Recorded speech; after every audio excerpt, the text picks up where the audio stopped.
softball to get things rolling. Or what are you guys excited for fans to see that's coming up in the G.I. Joe universe?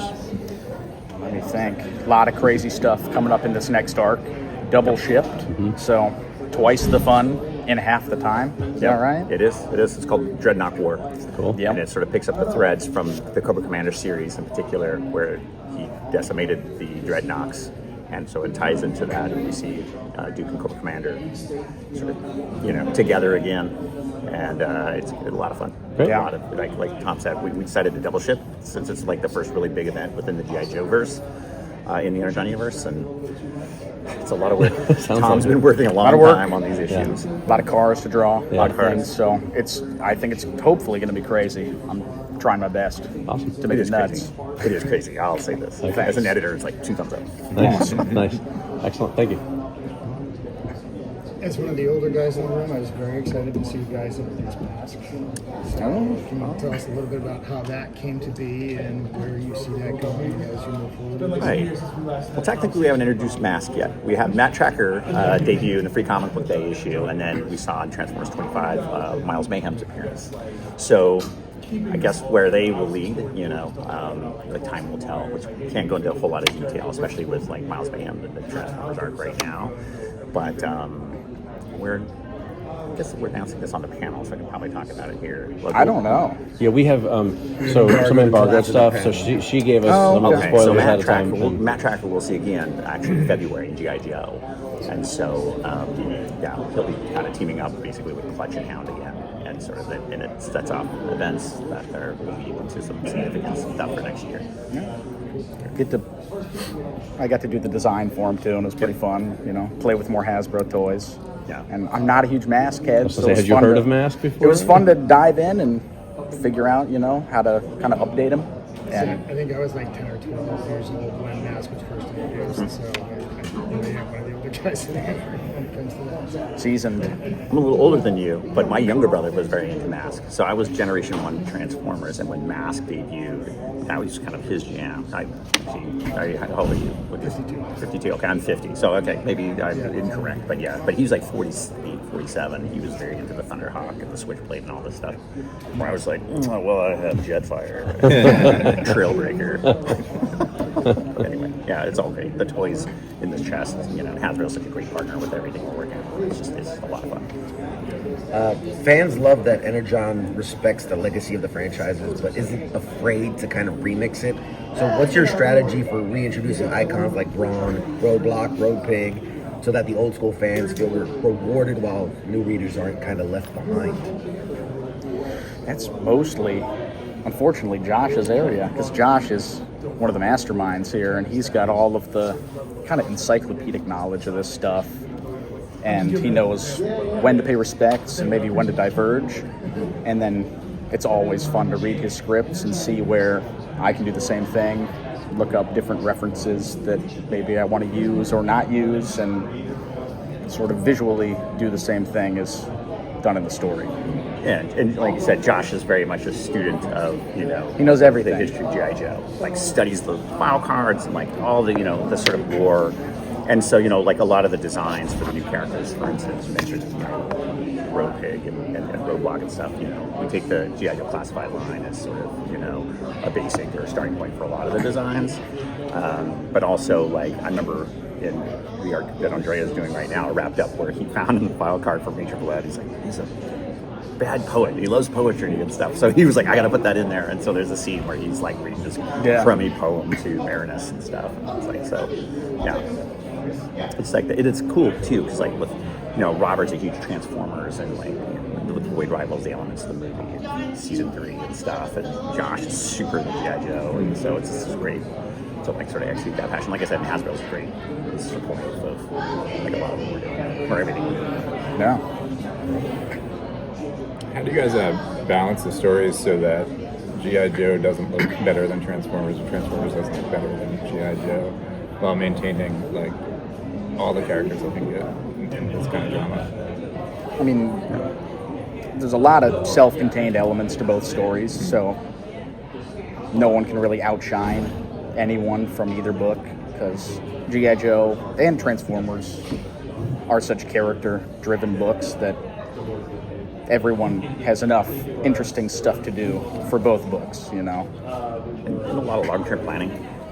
You know, Josh and you know Robert, we've had summits, creative summits, like outlines. Of course, working with Hasbro, we have to submit ideas and stuff far in advance. But we have the next couple of years basically mapped out to how like everything will work, with Void Rival as well, and how that kind of all interconnects and stuff.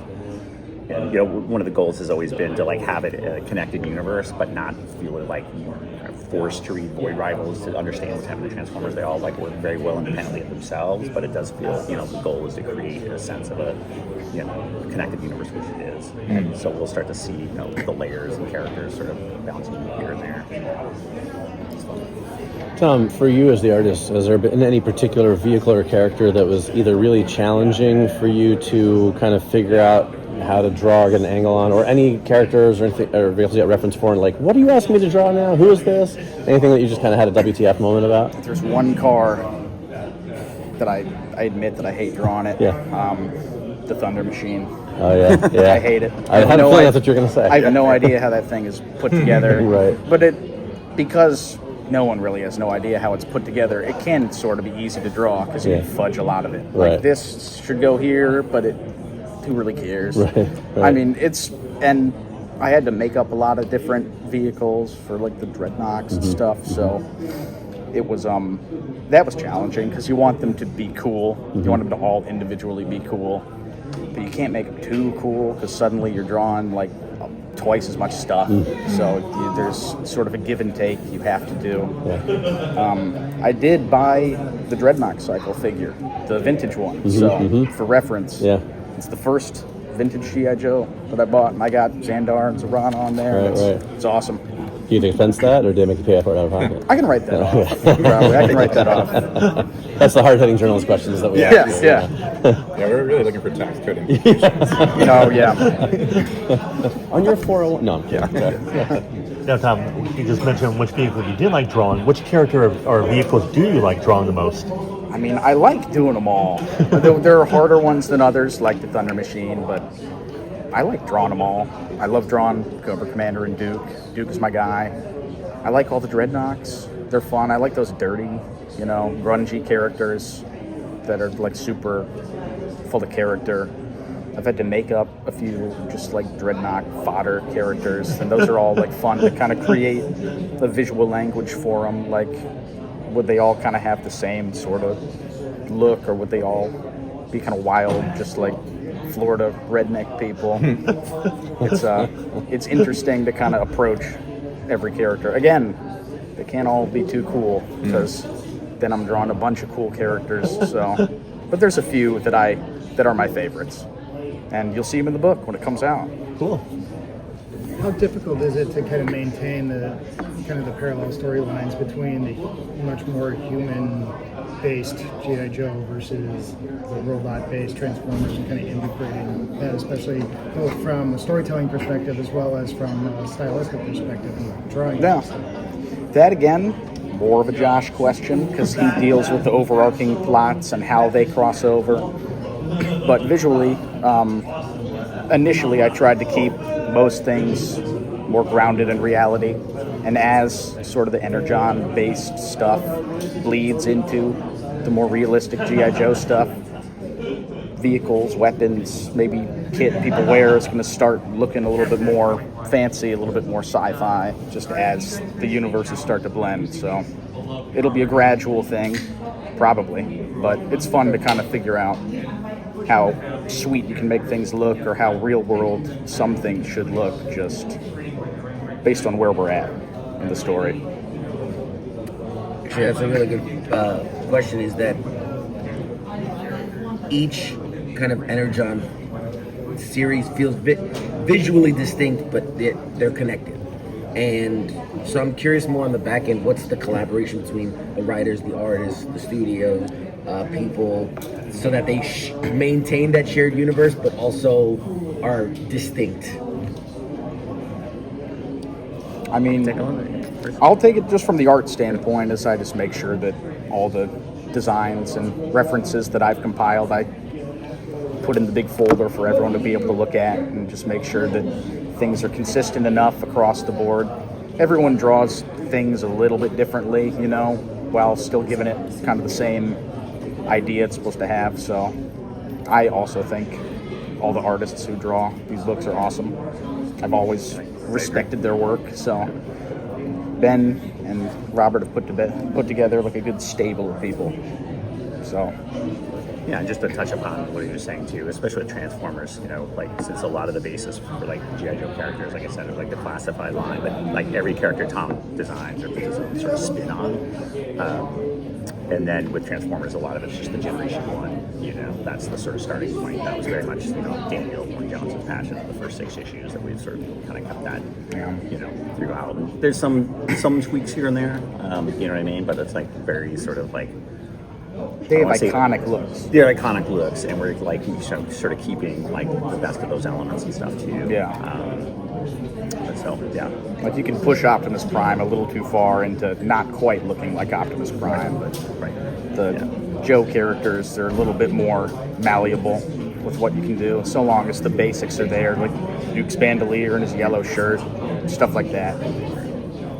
So like with G.I. Joe in particular too, like I was saying of the classified line, but also trying to keep an eye on being more distinct from a real American hero, and you know that those line of books and stuff too. So. What character that hasn't been introduced are you most looking forward to eventually appearing? That's for both of you. I can say one character, but someone at that table might throw something at me. So I said it was okay earlier. Oh, He told us it was fine. I'll say I'll pivot on that one. I'm looking like at some point, I'm not saying when, like I always like Zartan. I was a Zartan kid, like Zartan's cool. You know, we've seen Dreadnoughts and stuff, and there's certain things going, you know, Zarana and Sandar and stuff, but you know, we do have plans for it all, you know, at some point. But yeah, Zartan, I was always a Zartan kid. He's cool. My blanket answer for these questions is Shipwreck every time. Yeah. I It's see a you lot of letters. Shipwreck. Yeah. What? I can see you cosplaying Shipwreck. Yeah. Oh yeah? you I got need a bit of I need a shipwreck bird. back. So. Just need a bird. We get like there's more people in the letters asking for Shipwreck than like anyone Amazing. else. Like He's Stick Eyes or like he's the you know, best there whatever. is. They're like, when's Shipwreck coming? He is. When he's I thought introduced, that- it's sales are going to plummet after because he's the people are waiting for him. I just think SAILS sales Yes, down. Is that yeah. nice. Will it turn into Shipwreck and Shipwreck and G.I. It's Joe like once the he- G.I. Joe starring Snake Yeah, Eyes, exactly. G.I. Joe starring Shipwreck. Shipwreck.